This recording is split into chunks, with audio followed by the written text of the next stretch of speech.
365 दिन के कृष्ण ज्ञान का आज 21वां दिन है। भगवान श्री कृष्ण जी ने 5000 साल पहले मनुष्य की बर्बादी के 3 ही कारण बताए थे। इस वीडियो में कहानी के माध्यम से हम आपको वह 3 कारण बताएंगे। तो चलिए देखते हैं कौन से 3 कारण हैं जिन्हें करके व्यक्ति बर्बाद हो जाता है और कहीं आप भी तो नहीं कर रहे यह 3 गलतियां। चलिए शुरू करते हैं। प्राचीन काल में एक नगर के पास के एक जंगल में एक सन्यासी रहते थे। संसार के तमाम आकर्षणों से दूर होकर उसने कई वर्षों की तपस्या से अपनी शक्तियों को जागरूक किया था। वह लोगों की हर समस्याओं का समाधान करता था। धीरे धीरे वह मशहूर होने लगे और यह बात राजा को पता चली। राजा ने सन्यासी से मिलने का फैसला किया और वह सन्यासी से मिले। राजा सन्यासी के बातों से बहुत प्रभावित हुए और उन्हें अपने राज्य में चलने तथा महल में रहने का आग्रह किया। सन्यासी मान गए और राजा के साथ उनके महल में रहने लगे। कुछ साल तक सन्यासी वहीं रहे। एक दिन राजा और रानी को पड़ोस के राज्य में जाना पड़ गया। उन्होंने एक नौकर को सन्यासी के भोजन आदि की जिम्मेदारी देकर निकल गए। एक दिन नौकर बीमार पड़ गया और आया ही नहीं। सन्यासी को खाना खिलाने वाला कोई नहीं था। वह इंतजार करता रहा और अंततः वह गुस्से में लाल हो गया। कभी राजा और रानी वापस आए। सन्यासी ने राजा को बहुत डांट फटकार लगे और कहा कि तुम मेरी जिम्मेदारी नहीं उठा सकते थे तो क्यों मुझे लेकर आए। कुछ दिनों बाद मामला शांत हो गया। कुछ दिनों बाद राजा को फिर से पड़ोस के राज्य में जाना पड़ गया। इस बार राजा ने अकेले जाने का फैसला किया और रानी को खड़े निर्देशों के साथ सन्यासी के सेवा के लिए रख दिया। रानी रोज समय पर सन्यासी को खाना भेज देती थी। एक दिन रानी खाना भेजना भूल गई और वह नहाने चली गई। सन्यासी को खाना नहीं मिला तो सन्यासी ने काफी इंतजार के बाद महल में जाने का फैसला किया। सन्यासी महल में गया और उसकी नजर रानी पर पड़ी। रानी की सुंदरता सन्यासी के मन में घर कर गई। रानी के अद्भुत रूप को देखकर सन्यासी उसे भूला नहीं पा रहा था। उसने खाना पीना छोड़ दिया और कुछ दिन तक ऐसे ही पड़ा रहा। कुछ दिनों बाद राजा वापस लौटे और सन्यासी से मिलने गए। राजा ने कहा, क्या बात है, आप बहुत कमजोर हो गए हैं, क्या मुझसे और कोई भूल हो गई है?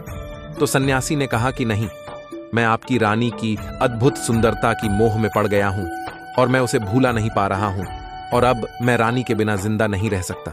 राजा ने कहा, यही बात है ना, मेरे साथ महल में चलिए, मैं आपको रानी को दे दूंगा। राजा सन्यासी को लेकर महल में गए।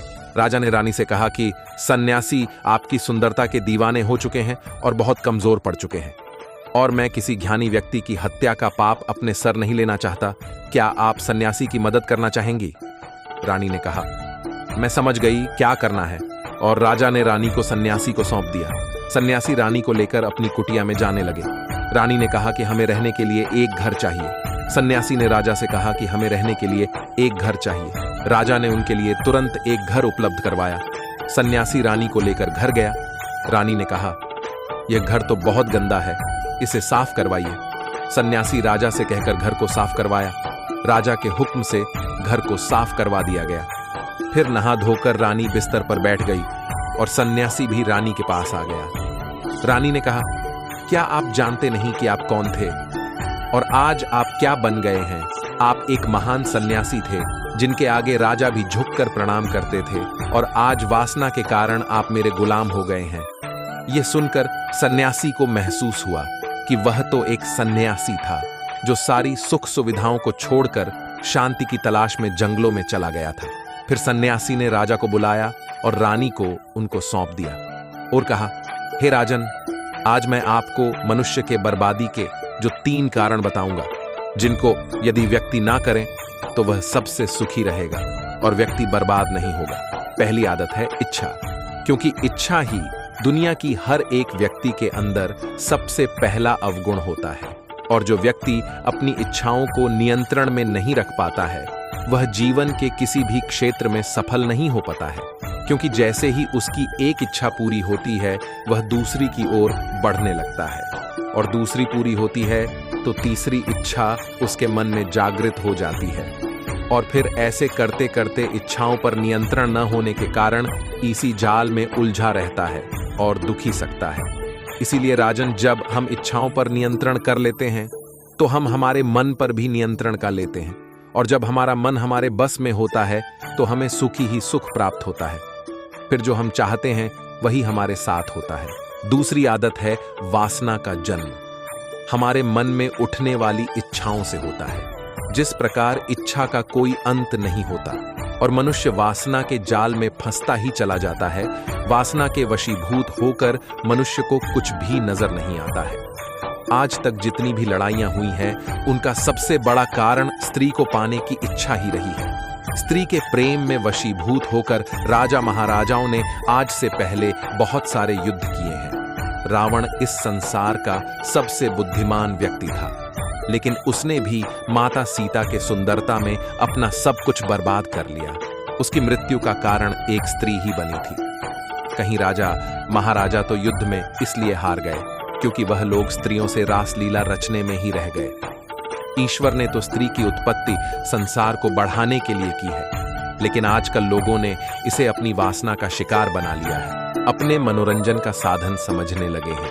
और जब उन्हें अपना यह मनोरंजन नहीं मिलता तो वह पागल हो जाते हैं और न जाने क्या क्या कर बैठते हैं। इसीलिए हे राजन, जितना हो सके उतना वासना से दूर रहना चाहिए।